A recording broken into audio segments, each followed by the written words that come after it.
Shalom Bapak Ibu Saudara yang terkasih di dalam Tuhan. Saya harap kita semua ada di dalam keadaan yang sehat dan senantiasa merasakan kasih dan juga penyertaan dari Tuhan. Bapak Ibu Saudara yang terkasih, sebagai gereja, pelayanan menjadi salah satu tugas dan juga tanggung jawab kita sebagai anggota gereja. Pelayanan bukan hanya tugas seorang pendeta, akan tetapi juga tugas dari seluruh aspek yang ada di dalam gereja, termasuk kita sebagai anggota dan juga simpatisan gereja. Akan tetapi Bapak Ibu Saudara, sebagai bagian dari tubuh gereja, kita seringkali salah di dalam memahami apa itu pelayanan. Kita seringkali menganggap bahwa orang-orang yang terlibat di dalam pelayanan adalah orang-orang yang dalam tanda kutip mampu atau layak untuk melakukan pelayanan tersebut.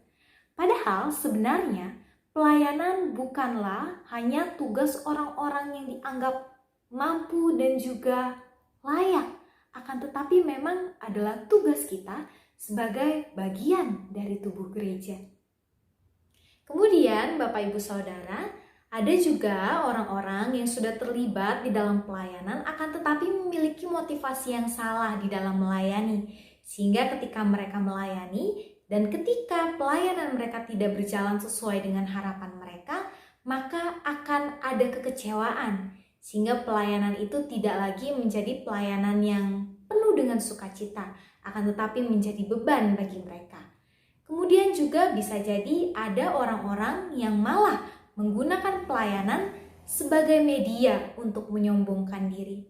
Karena itu kita harus melihat pelayanan sebagai media kita untuk bersyukur kepada Allah. Tuhanlah yang kita layani di dalam pelayanan kita. Dalam pelayanan, Yesus memberikan teladannya bagi kita. Kita dapat melihatnya dari Yohanes 13, ayat yang keempat sampai yang kelima, kemudian dilanjutkan ayat yang ke-14 sampai yang ke-15. Saya akan membacakannya untuk kita semua. Lalu bangunlah Yesus dan menanggalkan jubahnya. Ia mengambil sehelai kain lenan dan mengikatkannya pada pinggangnya.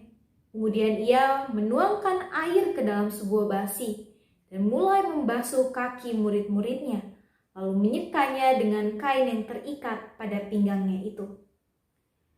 Jadi jikalau aku membasuh kakimu, aku yang adalah Tuhan dan gurumu, maka kamu pun wajib saling membasuh kakimu. Sebab aku telah memberikan suatu teladan kepada kamu, supaya kamu juga berbuat sama seperti yang telah kuperbuat kepadamu. Dari ayat ini kita dapat melihat teladan Yesus di dalam melayani, di mana ia merendahkan hatinya. Ia yang adalah Tuhan, ia yang adalah guru, rela untuk membasuh kaki para muridnya. Dari sini kita dapat melihat bahwa kerendahan hati menjadi faktor yang penting untuk kita terlibat di dalam pelayanan.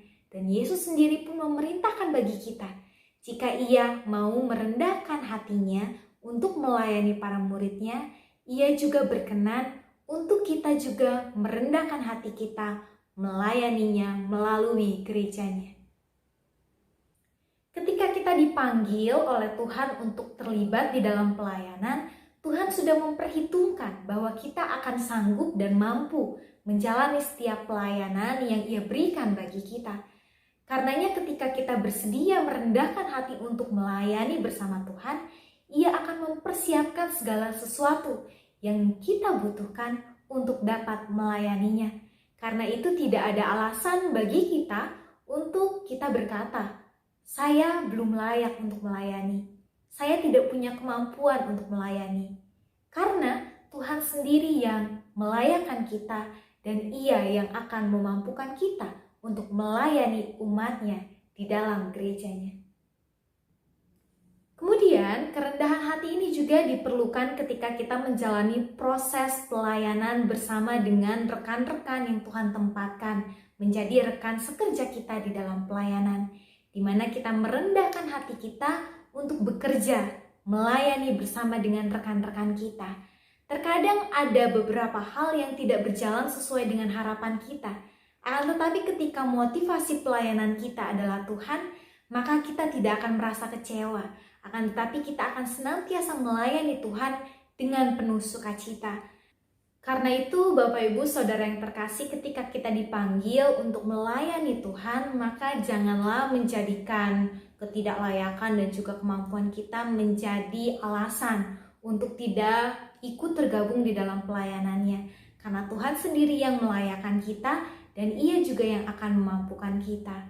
Kita hanya membutuhkan kerendahan hati untuk ikut tergabung di dalam pelayanan bersama rekan-rekan sekerja kita yang telah Tuhan tempatkan bagi kita. Kemudian bagi setiap kita yang sudah tergabung di dalam pelayanan gerejanya, kiranya kita senantiasa mengingat motivasi kita di dalam pelayanan, yaitu Tuhan sendiri. Sehingga ketika kita menjalani proses pelayanan bersama dengan rekan-rekan sekerja kita, maka akan selalu ada semangat dan juga sukacita di dalam melayani. Tidak akan ada lagi rasa kecewa meskipun segala sesuatu yang kita inginkan ada kalanya tidak terwujud.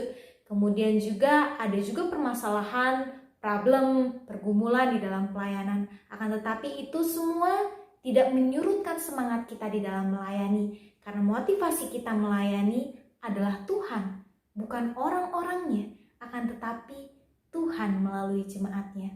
Untuk itu, marilah kita menyediakan diri untuk melayani Tuhan dan senantiasa setia di dalam pelayanan demi kemuliaan namanya dengan kerendahan hati.